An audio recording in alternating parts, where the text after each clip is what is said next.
the feeling you get from playing with people, there's an energy and an emotion that happens there that I don't get in any other part of my life ever.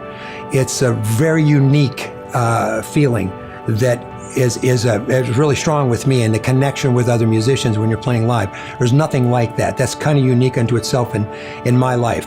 When you're looking at depth and high-end audio, the way it's reproduced, that's more like what I call it the sonic landscape.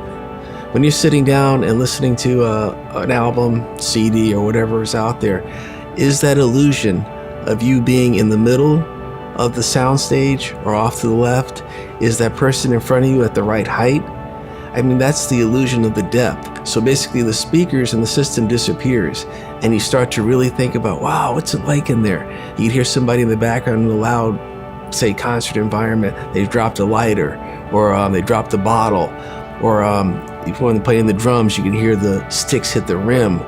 All that stuff is part of the depth. And the greater the depth is of the reproduction, you get that sense of being there. It's like another dimension. It's like an outer body experience where you're really experiencing what the music was meant, what the artist really wanted you to hear and feel.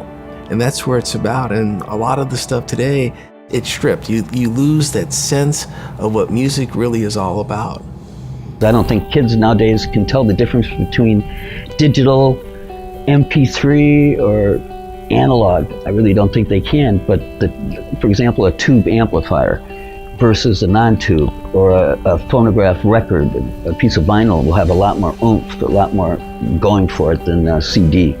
It's so compressed. If you listen to a lot of music and have gone through the evolution of technology like I have and many of my friends, you can hear the real. It's like hearing a Hammond B3 versus a keyboard that's emulating that. They come close, but they don't quite get it. It's not 100%. You can still, it's organic, it's so real. It's like hearing a great singer that's got a real voice, and this processed crap that they, with auto-tune and all the rest of that stuff that they got now. So it's just the realness of it, a legendary like a pitch modulation device, electronic pedal that Jimi Hendrix is known to have run through. Original ones now go for $3,000, $4,000, $5,000. They're very expensive. There's tons and tons of emulation, people that make pedals and clones that are trying to get that vibe sound.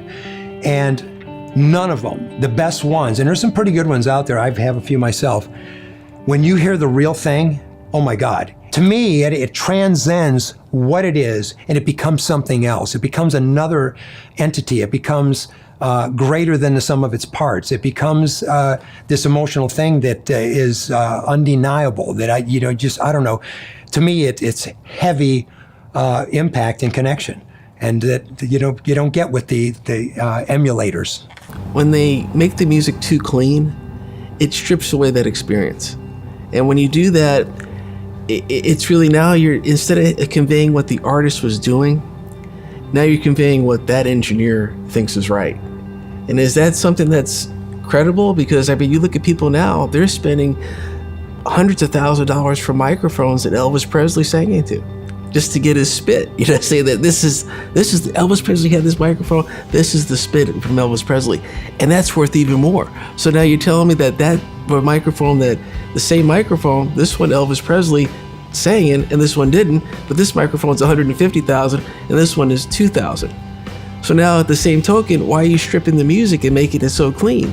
Everybody wants to hear what Elvis was really doing, or any singer or any guitar player. It's just that beauty of the way music is, and that's how it's conveyed. It's just not just the cleanliness, but the detail of the problems, the conveying you miss a string or something like that, or a string breaks, or you can just feel that rawness of it, and that's what it's all about. Technology, to some extent, in my eyes, has killed music, and that's technology. Now, granted, the Hammond organ and a Les Paul is technology, but once you've had that, now all the new stuff is just modeling what we already had, and then you have synthesizers. Nothing sounds better than the real thing, the real Hammond. Nothing sounds better. We have our artificial intelligence right around the corner here. Pretty soon they're going to just program, and musicians. This happened to be back in the 70s. As a booking, I owned a booking agency, and it was one of the largest ones in the Midwest, and disco came in. And I saw live entertainment go down by almost 50%, 45%, something like that, because the club owner could just buy a sound system and could bypass the musicians altogether. And it's almost a wash. You know, if you put in a $100,000 system, that's about what you're paying a year in music back then.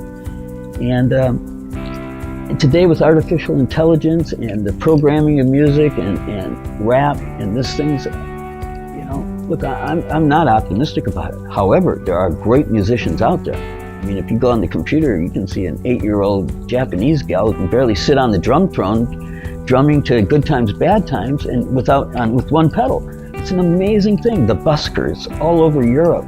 I mean, these guys are phenomenal players.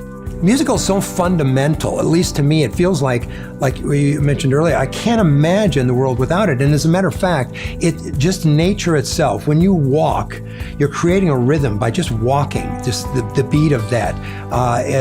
Nature provides other, you know, sounds, the waves crashing, the rhythmic nature of that, the way it draws you in. And speaking of waves, I mean, how powerful and thunderous. It's like great music. And so, I can't imagine the world. It just seems like it was the natural evolution to have music part of our lives.